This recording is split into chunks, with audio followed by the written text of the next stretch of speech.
You're listening to CoachingCues podcast, where experts all around the world answer your most burning questions surrounding the wide topic of strength training. Every week we tackle the what, the why, and the how of one specific topic in just 15 minutes. Straight to the point, no fluff. So, without further ado, let's get straight into this week's episode. My name is Mike Roberts, and I'm a professor and researcher at Auburn University in Auburn, Alabama. Okay, so today's question is, what is sarcoplasmic hypertrophy? Before we tackle that question, let's chat about conventional hypertrophy. And before we go there, let's talk about the characteristics of muscle tissue. So muscle tissue contains mostly muscle cells, and these are termed myofibers. On a molecular basis, myofibers are about 75% fluid, and this aqueous media is termed the sarcoplasm. However, when considering the spatial features of myofibers, these muscle cells contain around 80% myofibrils, and myofibrils contain the proteins that are essential for muscle contraction. Now, to visualize this, imagine looking down at the cylindrical cardboard piece of a paper towel roll, but without any paper towels. So you have that empty cardboard paper towel holder that your kids like to play with and sword fight with and whatnot. This cardboard is the outer shell of the muscle cell, or the membrane of the muscle cell. Now, in order to visualize myofibrils, imagine holding that cardboard paper towel roll and placing long, hard spaghetti noodles on the interior portion of that roll. The spaghetti noodles are the myofibrils, which contain the proteins needed for muscle contraction.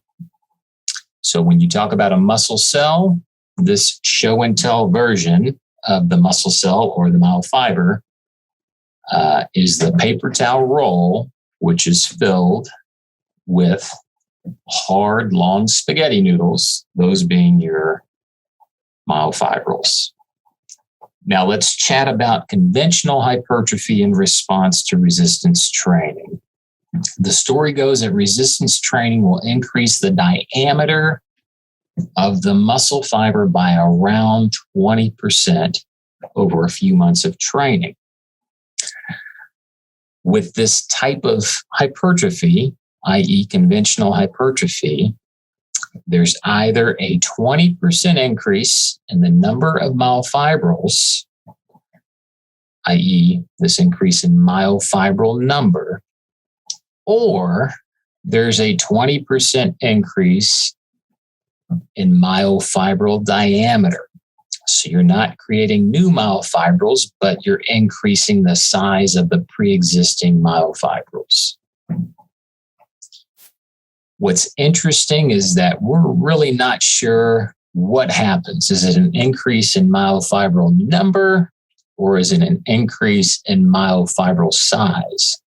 And the reason why we don't know what happens is because scientists have not figured this out. We don't have the scientific techniques in order to interrogate this process. There are some rodent researchers who seem to think myofibrils increase in diameter during conventional hypertrophy and not in number. So the idea there is if you resistance train for 3 months and your muscle cells grow 20% in diameter, the pre-existing myofibrils will also increase 20% in diameter during this process of conventional hypertrophy. Okay, so now let's get to the essence of this podcast. What exactly is sarcoplasmic hypertrophy? Sarcoplasmic hypertrophy is the notion that if a muscle cell gains mass with resistance training, It's mainly due to the growth of non-myofibril components in that muscle fiber. Translation there, if the cell gets larger, it's due to the sarcoplasm expanding and not the growth of myofibrils. Now, there are some follow-up questions to address here. 1, has sarcoplasmic hypertrophy been shown to occur? 2, what type of exercise stimulates sarcoplasmic hypertrophy? And 3, what's the significance or what's the physiological purpose of sarcoplasmic hypertrophy? Well, to address number 1, a study by Dr. Cody Hahn from my lab has shown that sarcoplasmic hypertrophy occurs to very high volume resistance training in males that have previous resistance training experience.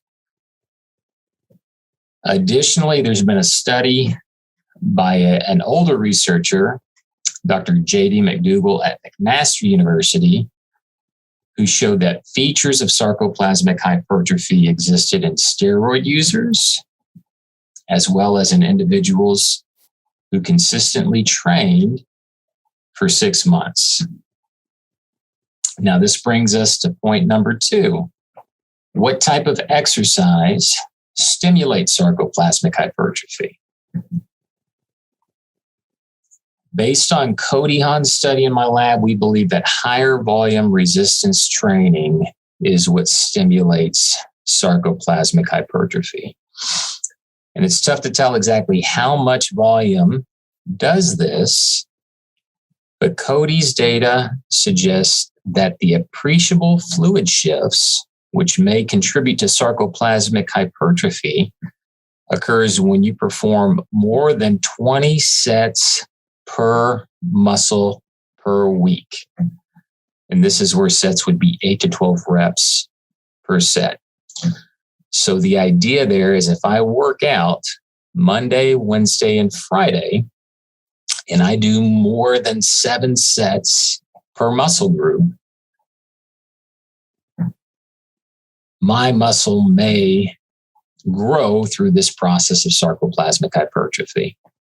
I do want to emphasize that I am being a little bit speculative here, but this is what the current data would suggest.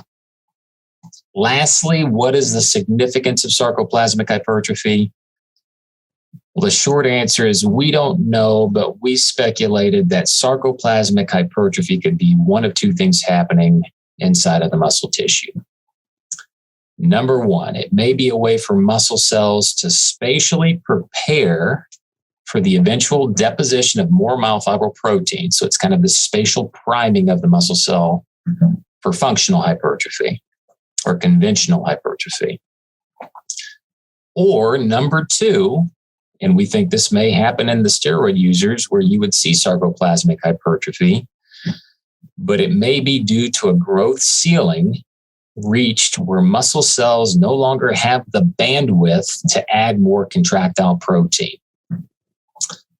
So instead of adding contractile protein in a really, really, really large muscle cell, you would have that cell undergoing growth through the expansion of the sarcoplasm.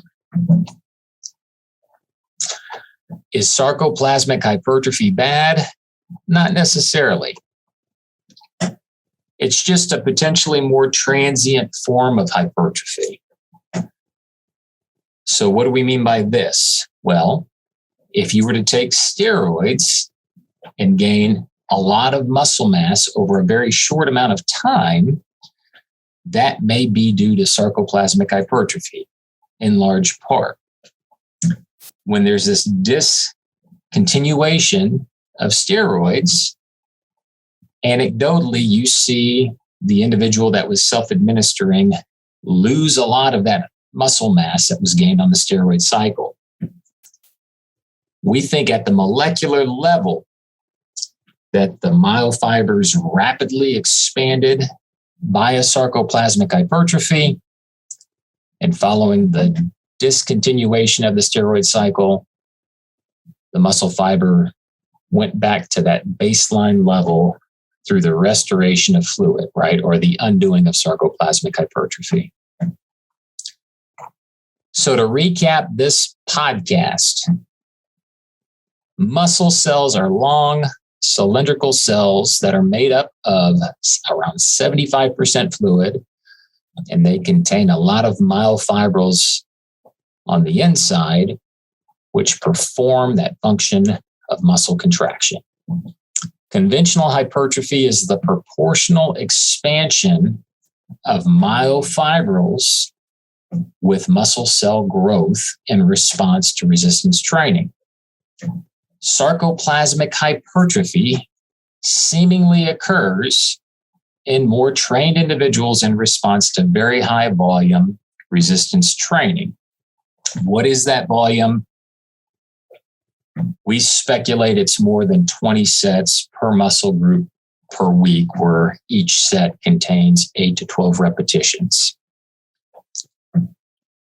Sarcoplasmic hypertrophy is not necessarily a bad thing. It just may be a mechanism through which muscle cells grow. However, sarcoplasmic hypertrophy is likely a transient form of hypertrophy. And that is to say, once the stimulus is gone, whether it be very high volume resistance training, anabolic steroids, or even creatine supplementation, the muscle cell will return to baseline levels through the undoing of sarcoplasmic hypertrophy. If you're interested in this topic, I recommend checking out a research article that Dr. Hahn and I wrote together. It's in the Journal Frontiers of Physiology, has a lot of good diagrams, explanations, and really goes in depth about this topic. You can use Google and you can search the article title, which is Sarcoplasmic Hypertrophy in Skeletal Muscle, a scientific unicorn or resistance training adaptation. Thank you for your time and take care. Thank you for listening to CoachingCues podcast. If you would like your question to be answered by an expert, please head to coachingcues.org/ask. See you next week.